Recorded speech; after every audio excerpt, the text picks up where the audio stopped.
Kamusta mga kaibigan? Ako ang inyong tagapagsalaysay sa likod ng NBA. At sa araw na ito, tara at samahan niyo ako sa paglakbay sa likas yaman ng kasaysayan ng NBA. Unang tingin, ang NBA tila lumitaw na parang mahika. Subalit, kaalinsabay ng pag-usbong ng basketball noong dekada 1890 na po, isang pangarap ang huminahon sa mga puso ng mga manlalaro. Sa dekadang 1940 na po, ang National Basketball Association ay ipinanganak. Hindi mo maitatanggi ang kasaysayan ng NBA nang hindi binabalikan ng mga alamat na nagpabilis sa pulso ng bawat manonood. May Michael Jordan, ang Air Jordan, na nagbigay buhay sa Chicago Bulls. Si Magic Johnson at Larry Bird na naghatid ng rivalidad na nagbukas ng puso ng madla sa magandang laban sa hardcourt. Hindi lamang ito sakop ng Amerika, ang NBA tumawid sa mga hangganan at ngayon may mga manlalaro mula sa iba't ibang dako ng mundo.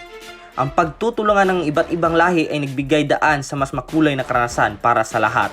Ang laro ay patuloy na nagbabago mula sa matitigas na depensa ng dekada 90 hanggang sa pag-usbong ng small ball ng kasalukuyan. Makikita natin kung paano nag-evolve ang laro sa paglipas ng mga panahon. Ang NBA ay puno ng mga sandaling hindi malilimutan. May mga buzzer beaters, triple-doubles at ang mga championships comeback na nagbibigay buhay sa kahulugan ng pagiging bayani sa basketball. Hindi lang ito sa hardcourt nangyayari. Ang NBA ay isang kulturang sumasalamin sa ating pang-araw-araw na buhay. Makikita ito sa pananamit, musika at iba't ibang aspeto ng ating kultura.